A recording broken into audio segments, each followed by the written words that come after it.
All right, hi again. So this is part two of radicals. We did example 4 last time, and now I'm just gonna go ahead and do example 5. I'm just gonna add a little bit more to it. And I would like to go with 2 cubic roots of a to the 7th power times b to the 9th power. All right, so again, we always ask ourselves this question: what is the index? And the index is 3. That means I need to group groups of 3. Now, as you see here, we have a variable. How are we gonna go? How are we gonna do that if we have a variable? So it's really easy. A7, a to the power of 7. That means I'm gonna write a 7 times. All right, and then I'm gonna group them in groups of 3, or I'm gonna highlight them, or I'm gonna underline them, whatever works for you. So I got a cubed, and a. So a to the 7th is the same as a cubed times a cubed times a. All right, now you can pause the video for like few seconds and go ahead and try how to group B9 and into how you're gonna find groups of 3 for that B9. So B9, again, we can expand this, and we know that we're gonna be multiplying it 3, 4, 5, 6, 7, 8, and 9. So we know we're gonna be multiplying it 9 times, but I need to still group them in groups of 3. So we're gonna do 1, 2, and 3. And then I'm gonna have here b to the 9 is the same as b cubed times b cubed times b cubed.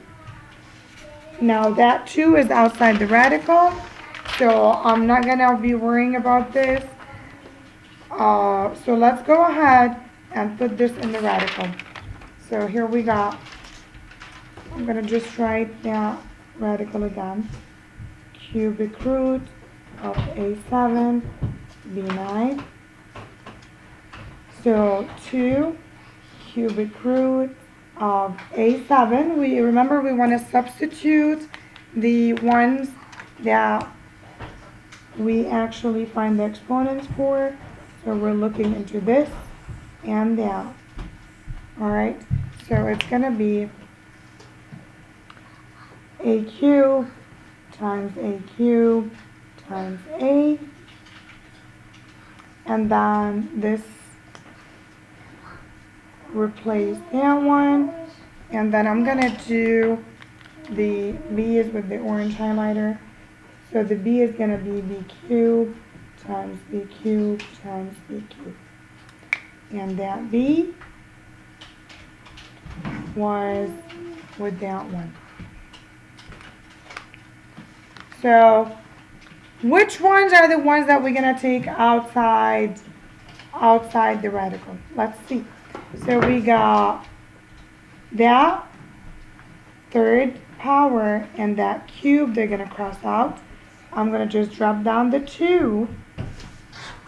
All right, and I'm gonna do here a, that's gonna go outside the radical, and that a is gonna go outside the radical, and then that a is gonna stay inside. I'm just gonna leave some room here for the b's. I got the b cube is gonna go outside the radical as b cube is gonna go outside as b, and the other b cube is gonna go outside the radical as b. So now that's as simple as that. Now what do we got here? We got a times a, and we got b times b times b. So we're going to have 2a squared b cubed, I'm sorry, I forgot the cubic root here, cubic root of a. And this is actually equivalent to 2 cubic root of a7, b9, but in a simplified form. All right, and this would be your answer. All right, this is when we have a variable here. Okay, let's do example 6, and this is going to be the U try part. It's not going to have, let's see, example 6. So if I have 3 to the 4th power, 4th root of 32, z to the 5, b to the 10. And I need to simplify this. So again, the first thing we look at is the index. So I know that my index is 4. That means when I am simplifying these, or finding the greatest common factor, or expanding the variables, I have to make sure that they're grouped. I group each 4 of them together. So the 3 that's outside the radical, so I'm not going to worry about it. I'm going to do the 32. Again, it's up to you whether you'd like to use the tree method or this method to find the factors. So 32 is, we got here 2, 16, 2, 8, 2, 4, 2, 2, and 2, 1. So in other words, 32 is the same as 1, 2, 3, 4, 5. I'm multiplying 2 5 times. Now, what I'm going to do is I'm going to need to find each 4 and make them into one group. Because it's the same whether I say 2 times 2 times 2 times 2, or I say 2 to the 4th power times 2. Remember, these are all equivalent. They're equal to each other. So now I'm done with the 32. Let me go ahead and do the z. Z to the 5th power is, again, now of course when you practice this more, it's going to get easier too, and you're going to be able to just look at it and see what is going to go outside the radical and what's staying inside the radical. So we need them in groups of 4 because the index is 4. So z to the 5th is z4 times z. And this is for the z. Probably it's easier if we highlight them so that when we substitute them back in, you know exactly where we got them from. So let's do the B10. B10. So I'm going to have 1, 2, 3, 4, 5, 6, 7, 8, 9, and 10. And we're looking to find each 4, and I have only 2 left. So b to the 10th is equivalent to b to the 4th times b to the 4th times b squared. And now I got everything inside my radical simplified. All right, I encourage you to keep doing these steps until you feel very confident about this unit, and then you can just skip them and do them, solve them right away. So 3 to the 4th root of 32 times z to the 5th times b10 is 3 is going to be dropped down. 4th root, now remember 32, we said we're going to replace it with 2 to the 4th times 2 times z to the 5th is z to the 4th times z, and b to the 10th is b4 times b4 times b squared. Now it's just easy to think about it. Which are the ones inside the radical that's going to go outside the radical without an exponent? And we're going to circle all the ones that has the same exponent as the index. Alright, these are the ones that's going to go outside the radical without the exponent. And we explained it why in the previous lesson. And then what's going to stay inside the radical? It's 2 times z times b squared. Now, b times b,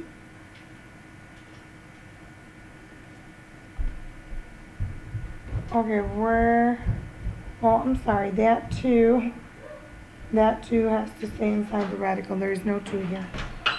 Alright, so that's going to be just the 3. Now what's going to stay inside the radical? 3z b squared. Motion detected at the front door. 4th root of 2 z b squared. Why I'm not going to take this outside the radical? It's because the radical has an index of 4, and I'm only looking at the ones that are grouped into 4, not into 2. Alright, and remember, these are equivalent. There is an equal sign. So this is the simplified form of that radical. Alright, this was example 6. I'm gonna give you probably 2 more, and then I'm gonna start a new lesson. Well, it's not really a new lesson. It's how to find the solving quadratic functions using radicals. All right, so that would be example number 7. All right, for example number 7, let's do 3ab squared x, and then we got that square root of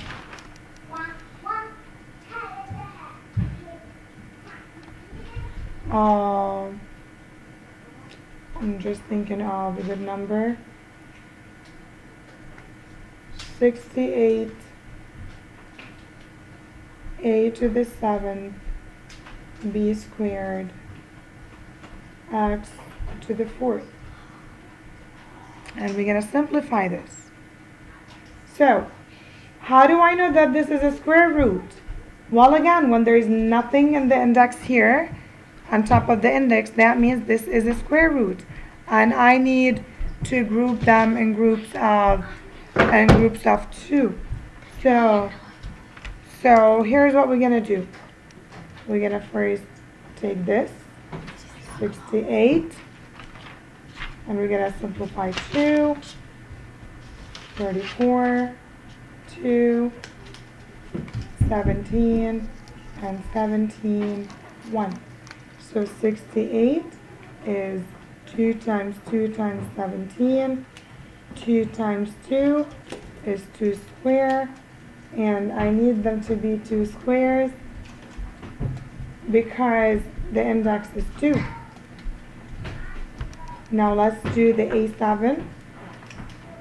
A7 is A times A times A 7 times. 7 times. And what do we have here? We're going to group them in groups of 2 because the index is 2. So A to the 7th is A squared times A squared times A squared times A. And again, that's what I need. I need them to be to the exponent of 2 because the index of 2 so that I can get them outside the radical. Now for the b squared is already b squared, so I can just write it down so that I have all the terms in here for the x to the fourth power, you can expand this, and then I have two groups. So that would be x squared times x squared. So here's what we're going to do. I'm just going to copy down the question again. 3ab squared x square root. Remember, when there is nothing in the index, I'm going to automatically know that this is 2 in here. But we just don't write it down because it's a square root, or the index is 2. Alright, I'm going to copy these down because these are outside the radical, so I'm not going to really do anything to them. And I'm going to replace all the terms with whatever I have. So for the 68, I have 2 squared times 17. For the A7, I have a squared times a. And for b squared, I have b squared. And for x4, I have x squared times x squared. So what are the ones that's going to go outside the radical? I'm just going to underline them. This. Everything that is to the second power is going to go outside the radical without the exponent. Alright? So let's 3ab squared x. 2 squared is going to go out as in 2. This is going to stay a, and then b, x, and x. And what is left inside the radical is 17a. That's it. So now what I'm going to do with the ones that are outside the radical, they are all one term. That means I'm going to multiply them. All this is considered one term because remember, if I do not have a mathematical operation in between them, I automatically know that they are multiplied. And that means they are one term. So, you know what? Let's circle the constants. 3 times 2 is 6. Let me underline the a's. So a times a times a times a. That's a to the 4. I'm gonna put the b's in a square kind of. So I got b squared times b. That is b cubed. Because remember, when there is no exponent, I automatically know that the exponent is 1. Alright, and now let's do the x's. X and x and x. That is x cubed. Because we add the exponents when we do x times x, we need to multiply. To add the exponents. And then what do I have inside the radical? I have 17a. Now, if you look at this, it looks like, oh my God, that's a lot of work. It took a whole page to do the work. Well, honestly, it's not a lot of work. It's just I kind of broke it down into steps, like step by step, so that you can have more understanding of the concept. All you need to do is just practice more. We're not going to touch fractions now because this is going to be how we're going to learn how to rationalize fractions in later lessons. But yep, this is it for today. So if you have questions, please reach out to me. All right, you guys have a good one.